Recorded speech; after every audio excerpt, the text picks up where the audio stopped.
Hello everyone, আসসালামু আলাইকুম। যে যেখান থেকে দেখছেন আশা করি ভালো আছেন। সম্পাস রেসিপিতে সবাইকে স্বাগতম জানাচ্ছি। আজকে আমি এক্সেপশনাল একটা রান্না নিয়ে আপনাদের সামনে চলে এসেছি।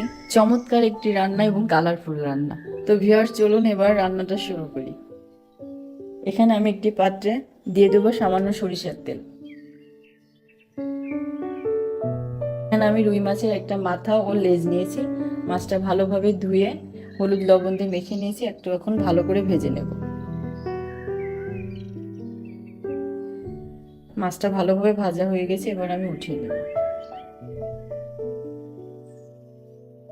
দিয়ে দেবো একটা পেঁয়াজ কুচি, একদমই কম মশলায় রান্না করা। দিয়ে দেবো 4-5টা কাঁচামরিচ চেরা, 1 চা চামচ ধনিয়া গুঁড়া, 2 চা চামচ জিরা গুঁড়া, স্বাদ মতো লবণ, 1 চা চামচ হলুদ গুঁড়া দিয়ে ভালোভাবে ভেজে নেব।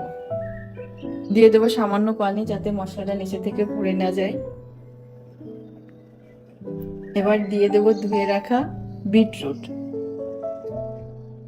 দিয়ে ভালোভাবে কষিয়ে নেব।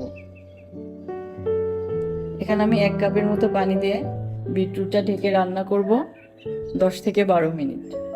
এবার আমি ঝোলের পানি দিয়ে রান্না করব 5 থেকে 7 মিনিট।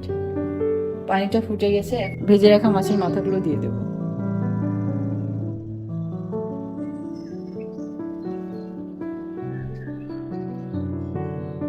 মাছ দেওয়ার পরে ঢেকে রান্না করব 5 থেকে 6 মিনিট।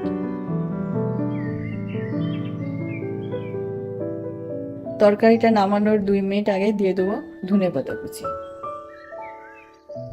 ভিউয়ার্স, আমার বিটরুট রান্নাটা হয়ে গেছে।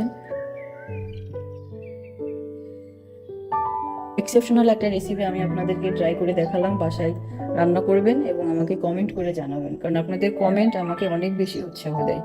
যে যেখানে থাকবেন ভালো থাকবেন। আবারও দেখা হবে নতুন এক রেসিপি নিয়ে। টাটা।